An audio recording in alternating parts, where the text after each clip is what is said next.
Hello everyone! So in continuing our series about how to read a pattern, we are going to look at knitting patterns.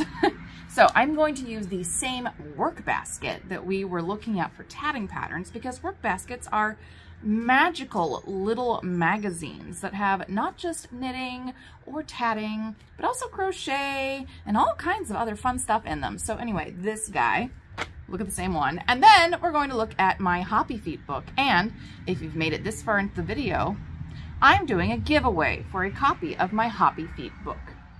To enter, I need you to leave a comment on this video. Any comment will do, preferably a kind one. But I am going to give away a copy of my Hoppy Feet book. You will have 1 week from when this video is published. So 7 days from when this video is published, and I will put the end date on this description and in the that's the title as well, so you'll know. But 1 week to enter with a comment, any comment, for a copy of my Hoppy Feet book. So, having said that, let's take a look at some older knitting patterns and some newer ones and see what's changed.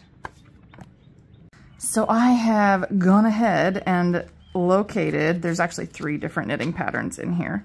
So let's take a look at one of them. This is a knitted hat, and this is a work basket, remember, from 1959. So it's been a few years since this little magazine was published, and there are some slight differences for how these older patterns are written versus how we write patterns now. So when looking at older patterns, you may or may not have an illustration or a photo.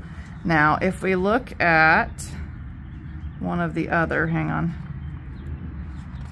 one of the other, where did it go? That's a crocheted bookmark, hang on.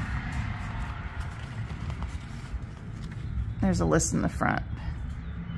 Wide lacy edge, yeah, page 22. I was trying to get there. There we go. Now, if we look at one of the other patterns in this magazine, this one actually has a photo of the item, whereas we have an illustration here. So illustration versus photo.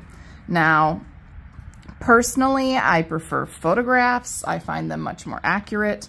But if all you have to go on is the illustration, you're going to use it anyway. Okay. For our little hat here, we'll take a look at this one first. You are given your abbreviations. So knit, purl, yarn over is an O. A slip is SL, and then stitches is STS, and then they have pass slip stitch over.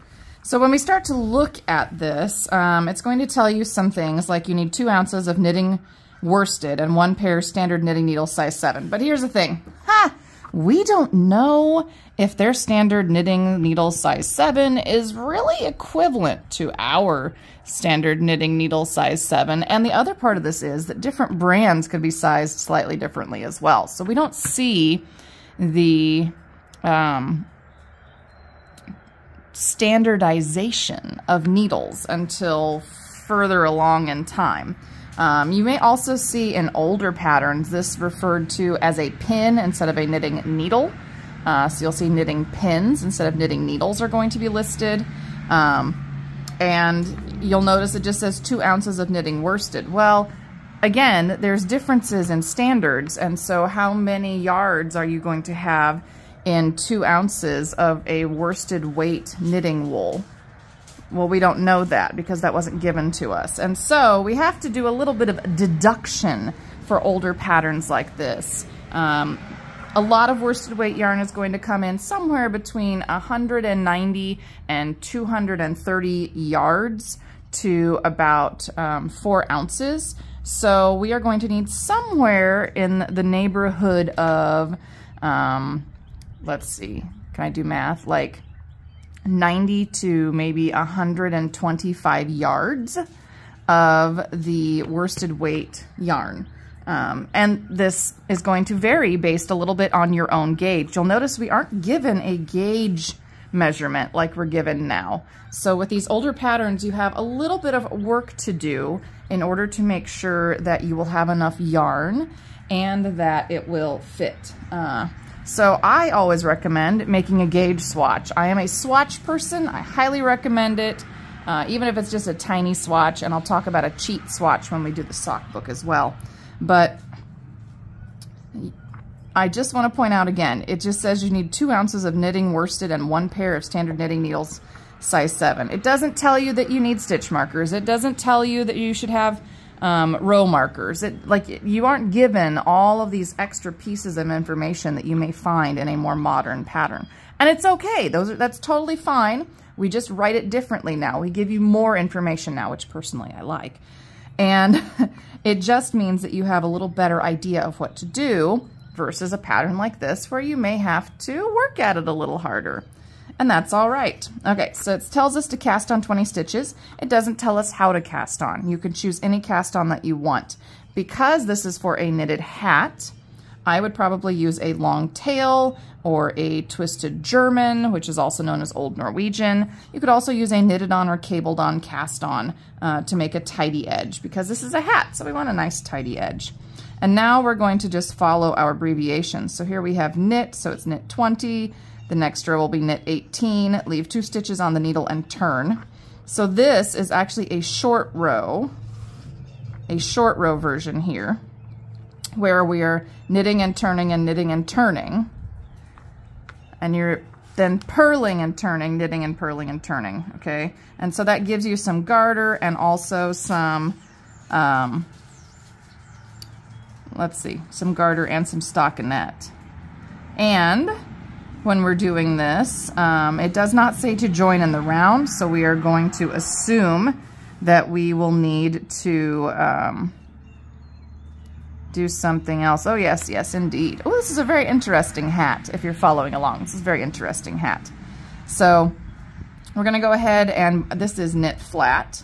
And then there is a brim where you pick up 81 stitches or any number divisible by 3 along the outer curved edge of the hat, because that again is where we have done some of these short rows. And these are very basic short rows. We'll do a full in-depth video about short rows later on this year. But this is just, you just turn and knit back and forth, and you don't worry about wrapping stitches and picking up stitches or any of that. Let's see, so then you work 5 ribs in a garter stitch, and then knit 1 row, purl 1 row twice, and then you're going to make a row of yarn overs with slip 1, knit 2 together, pass slip stitch over, repeats across the row, which is why you are going to need a 3-stitch repeat. And it says block to head size, turning back brim to desired width. And then there's a ruffle where you pick up 60 stitches along the cast on side, opening at top and bound off side of cap. Pick up stitches through brim and hat.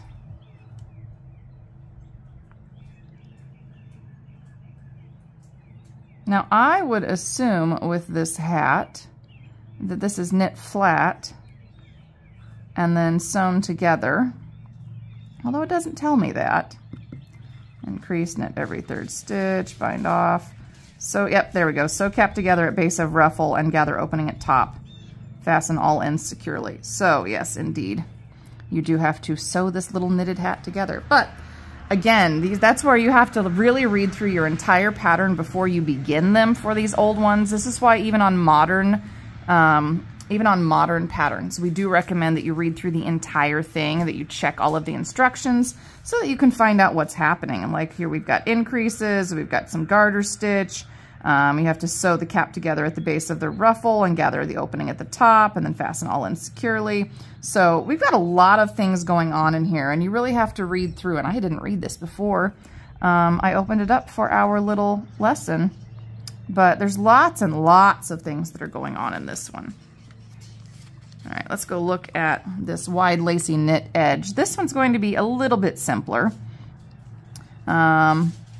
So this is number 30 crochet cotton and number 0 double pointed aluminum knitting needles.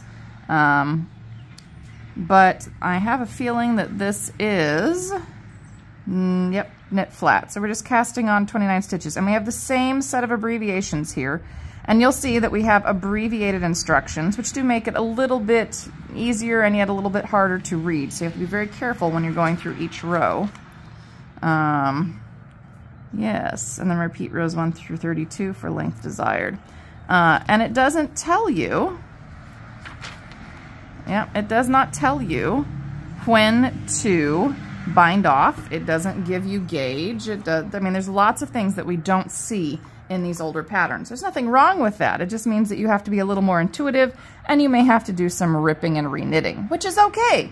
It's okay to make mistakes and fix it. So having taken a little look at our work basket from 1959, now let's switch over to a more modern pattern.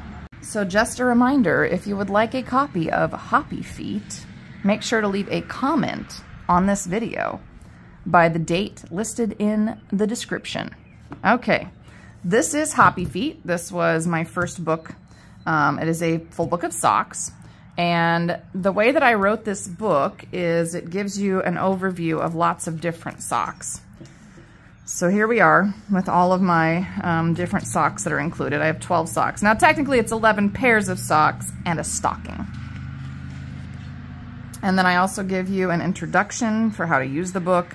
I do have large text, as large as I can get in here.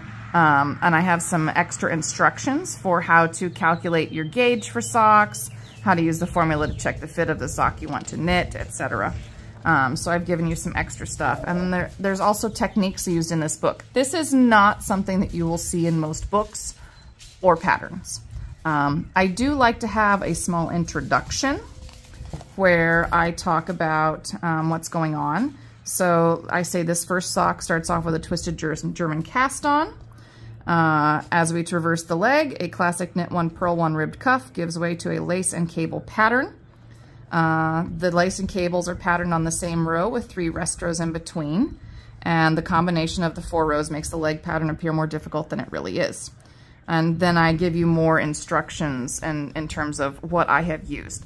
I don't always have as much information in my patterns as what we have in my socks, but I do try to be as helpful as possible. So I talk about the techniques we're going to use.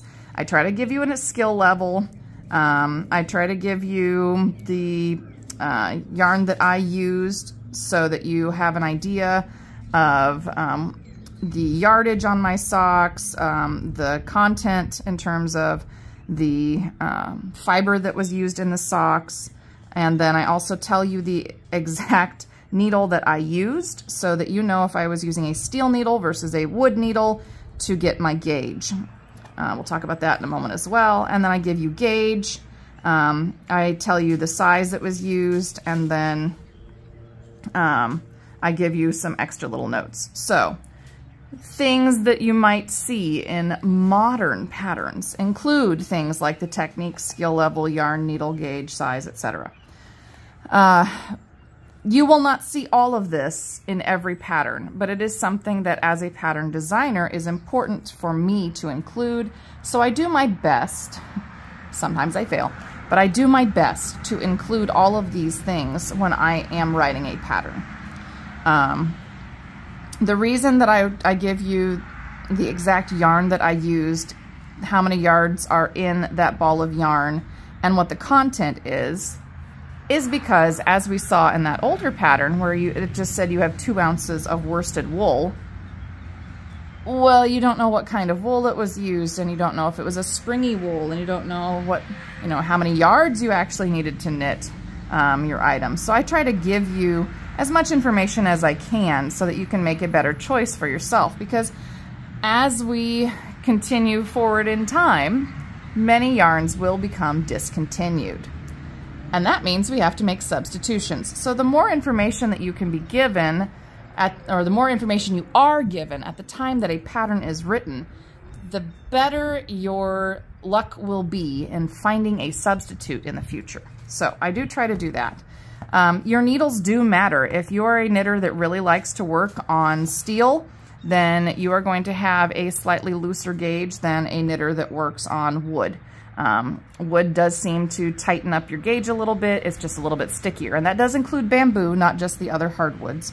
If you tend to work on double points versus socks on 2 circulars, or socks with magic loop, or 2 socks at a time, all of those techniques and the needle that you choose and your emotions even at the time can affect your gauge and can change your gauge, which is why I say that you should always make a swatch.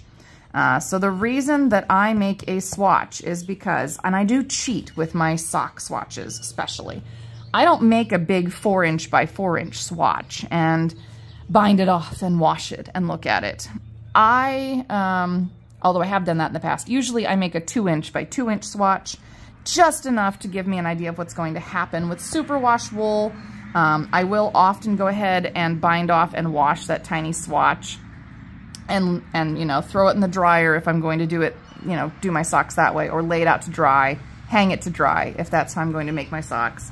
But once I have worked with a specific yarn from a specific dyer in similar color ranges, I am not going to wash that swatch again, because I now have written down information about that swatch.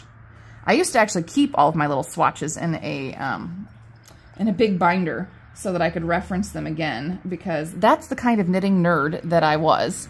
I don't do that as much anymore, although there will still be a pile of swatches sitting in my house on the day that I die, because I've got a bunch of them.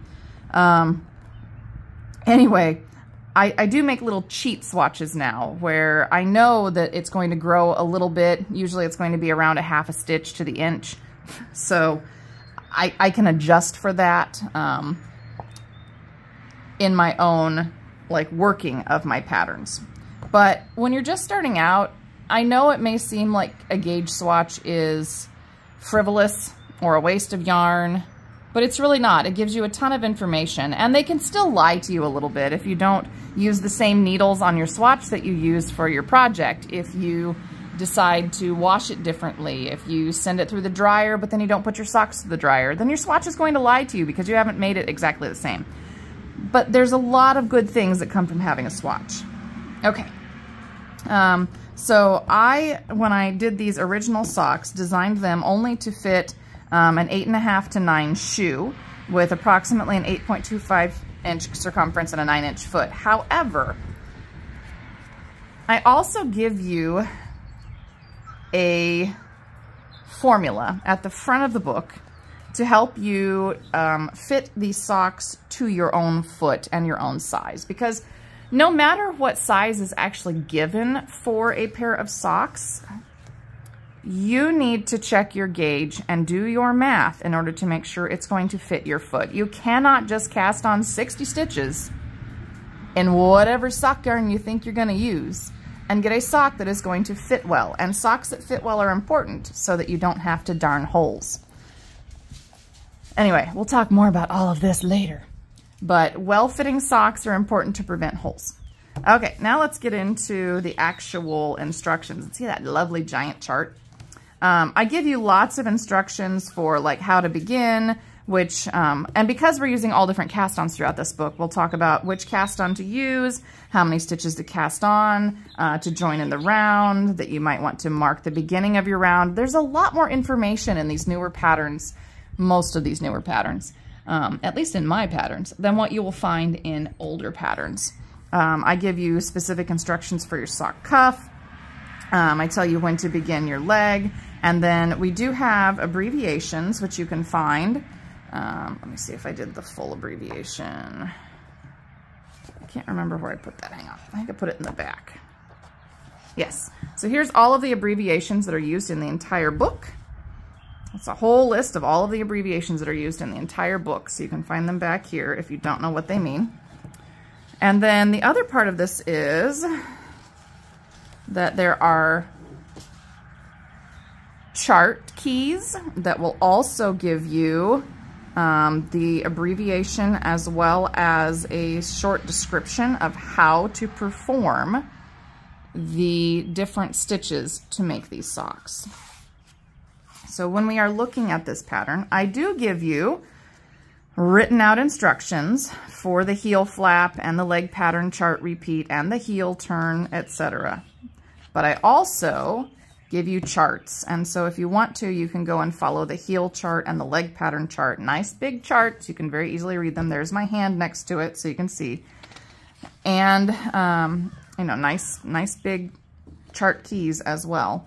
That way you can choose how you want to knit your sock. You can either use the charts or you can use the written instructions. Charts are always read from wherever the number sits. So for this one, we start on a right side row and we read from right to left. And then row 2 is a wrong side row, so you read it from left to right. And because these white squares, I will show you, mean we're going to knit on the right side, for the wrong side, we would purl. So you always do the opposite on the wrong side. But if you have questions about that, you can also go back to the written heel flap, and here it is, row 2, wrong side, slip with yarn in front, purl 24. So there you go. Very simple, very quick, how to read your chart. Now, this is a heel flap, so it's knit back and forth or flat. The leg chart is knit in the round, so you will always start over on the right edge again because you're going to start wherever that number is in making your row. Let's see, and then I give you lots of extra instructions like when to Kitchener stitch and weave in ends and block your socks. So anyway, that is a quick look at how to read a pattern for both an older publication and a newer publication. So there we go. And remember, I'm going to flip this around. If you want to win a copy of my Hoppy Feet book, which we've now taken a little look through, all you have to do is leave a comment on this video. I will do my absolute best to include my Canadian neighbors. If you happen to be outside the US and you want to leave a comment, go ahead. If I pull your name, I will see if there is any way at all that I can accommodate you and ship this to you. If I can't, I'll send you a PDF copy, so at least you'll get something, put it that way. But I am going to ship a physical copy to somebody if you leave a comment. And make sure you share this with your friends. Tell them this is a very small giveaway. It's a personal thing because it's my book and I can if I want to. So I'm going to give away a copy of my Hoppy Feet book. This would be a really nice little book primer if you were planning to join the sock series later on this fall. Okay, so now that we have taken a look at an old pattern and a newer pattern, hopefully that will give you the confidence to go tackle a pattern yourself. Again, this is just sort of a quick overview. We aren't going super in-depth about any of this, but if you have more questions, let me know. I will talk to you all later. Please take care of yourself mentally, emotionally, physically, and craftually, because I'm going to remember to say that from now on. And don't forget to like, follow, and subscribe to our channels on YouTube, TikTok, Instagram, and Facebook. Make sure you've joined our newsletter, and don't forget to check out www.atwistedpicot.com. We wouldn't be here without all of you, and we appreciate every single order, comment, and like that we receive. Thank you. See you next time.